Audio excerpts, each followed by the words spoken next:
Hello दोस्तों, आज हम बात करेंगे मेवाड़ पर परमारों, चौहानों व चालुक्यों द्वारा किए गए आक्रमणों का विस्तार से वर्णन। मेवाड़ का प्रारंभिक इतिहास भाग 9। परमारों, चौहानों व चालुक्यों द्वारा मेवाड़ पर आक्रमण। मेवाड़ के रावल अंबा प्रसाद के वीर गति पाने का वर्णन। रावल शक्ति कुमार। रावल शालिवाहन के बाद 977 ईस्वी में मेवाड़ की गद्दी पर रावल शक्ति कुमार बैठे। 977 ईस्वी के शिलालेख के अनुसार शक्ति कुमार के शासनकाल में जैन अक्षपटलिक द्वारा एक जैन मंदिर का निर्माण करवाया गया। राजा मुंज परमार द्वारा आहड़ पर आक्रमण। आहड़ व्यापारी केंद्र के रूप में बड़ी तेजी से उभर रहा था, जिससे गोहिलों का वर्चस्व बढ़ता जा रहा था। यह बात परमार राजा मुंज के लिए असहनीय थी। राजा मुंज ने आहड़ पर आक्रमण कर दिया। गोहिलों को इस आक्रमण की सूचना पहले ही मिल चुकी थी। उन्होंने सहायता हेतु राष्ट्रकूट राजा धवल को बुला लिया था। मेवाड़ के अक्षपटलिक श्रीपति के पुत्र मत्तड़ व गुंदल जैसे योग्य मंत्रियों ने आहड़ के किले को चारों ओर से मजबूत कर दिया। आहड़ नगर के दरवाजों को बंद कर दिया गया। हथियारों से लैस योद्धाओं को जगह जगह मोर्चों पर तैनात किया गया। आहड़ नगरी के चारों ओर खाई खोदी गई। इतने प्रयासों के बावजूद भी आहड़ का विध्वंस नहीं रुक सका। राजा मुंज परमार का आक्रमण इतना तेज था व उनकी सेना इतनी विशाल थी कि उनके सामने गोहिलों व राष्ट्रकूटों की मिलीजुली सेनाएं भी नहीं टिक सकी। इस युद्ध में राजा मुंज के भाई सिद्धूराज ने बड़ी वीरता दिखाई। 19 जनवरी 997 ईस्वी को राष्ट्रकूट नरेश धवल व उनके पुत्र बाला प्रसाद द्वारा मारवाड़ के हथुंडी गांव में एक शिलालेख खुदवाया गया। इसमें लिखा है कि जब राजा मुंज परमार ने मेवाड़ के आहड़ को नष्ट किया, तब धवल ने मेवाड़ के सैन्य की रक्षा की थी। जब राजा मुंज द्वारा आहड़ पर आक्रमण 996 ईस्वी में किया गया था, इसके बाद शक्ति कुमार का कोई जिक्र पढ़ने में नहीं आता है, जिससे मालूम पड़ता है कि शक्ति कुमार इस युद्ध में वीर गति को प्राप्त हुए होंगे। शक्ति कुमार के उत्तराधिकारी अंबा प्रसाद हुए। राजा मुंज परमार के चित्तौड़गढ़ विजय। राजा मुंज ने चित्तौड़गढ़ पर भी अधिकार कर लिया और यह दुर्ग अपने भाई सिद्धूराज के पुत्र महान राजा भोज का कुंवर पदे काल चित्तौड़गढ़ में ही व्यतीत हुआ। परमार राजा भोज का चित्तौड़गढ़ पर अधिकार रहा, जहां उन्होंने त्रिभुवन नारायण मंदिर बनवाया। यह मंदिर वर्तमान में समिदेश्वर महादेव मंदिर कहलाता है, जिसका जीर्णोद्धार महाराणा मोकल ने करवाया, इसलिए इसे मोकल का मंदिर भी कहते हैं। कुंभलगढ़ प्रशस्ति के अनुसार राजा भोज परमार ने नागदा में भोजसर तालाब का निर्माण करवाया। 1021 ईस्वी में राजा भोज ने नागदा में भूमि दान की।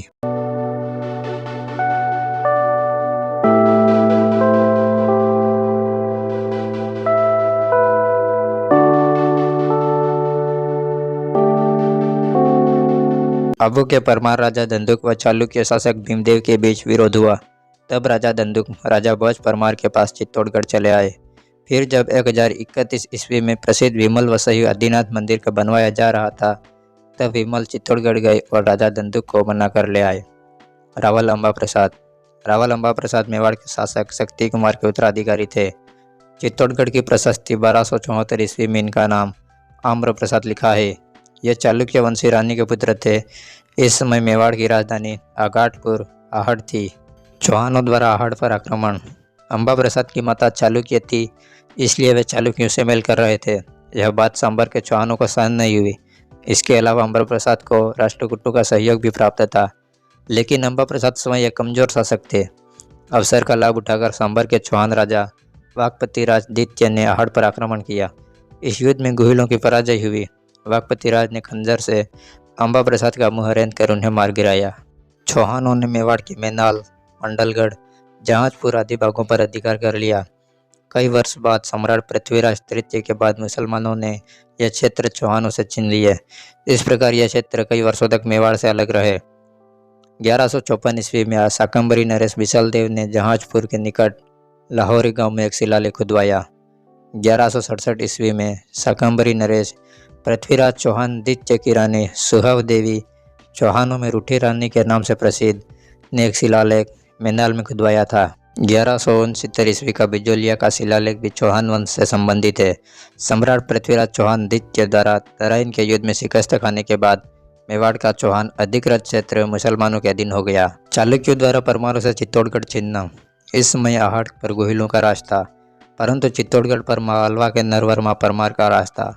नरवर्मा के समय गुजरात के प्रसिद्ध शासक सिद्धराज जयसिंह ने मालवा पर चढ़ाई की। चित्तौड़गढ़ में बैठे नरवर्मा को जब इस बात की सूचना मिली तो वे मालवा की तरफ गए। सिद्धराज और नरवर्मा की फौजों में वर्षों तक लड़ाइयाँ चलती रही। 1133 ईस्वी में नरवर्मा का देहांत हो गया। नरवर्मा के बाद उनके पुत्र यशोवर्मा ने यह लड़ाई जारी रखी, लेकिन वे चालुक्यों के हाथों कैद हुए। चालुक्य शासक जयसिंह ने चित्तौड़गढ़ दुर्ग भी परमारों से छीन लिया। चालुक्य जयसिंह का एक शिलालेख चित्तौड़गढ़ दुर्ग में मिला है, जिस पर संबंध नहीं है, लेकिन यह लिखा है कि जयसिंह ने पुत्र प्राप्ति के लिए सोमनाथ ने भगवान शिव से प्रार्थना की। तब सोमनाथ ने कहा कि तुम्हारे कोई पुत्र नहीं होगा, तुम्हारे बाद कुमारपाल गुजरात का स्वामी बनेगा। और अगर तुम लोगों को ये वीडियो पसंद आई तो यार लाइक मार दो, और नहीं आई तब भी लाइक मार दो, क्योंकि फर्क नहीं पड़ता। सही बता रहा हूँ, फर्क नहीं पड़ता, बस लाइक मार दो। और अगर तुम लोग नए हो तो सब्सक्राइब करो, वो जो लाल वाला बटन है उस पर कुछ भी फेंक के मारो, ये माइक फेंक के मारो, ये कैमरा फेंक के मारो, मैंने उल्टा बोल दिया लेकिन मुझे फर्क नहीं पड़ता है, बस सब्सक्राइब करो। मुझे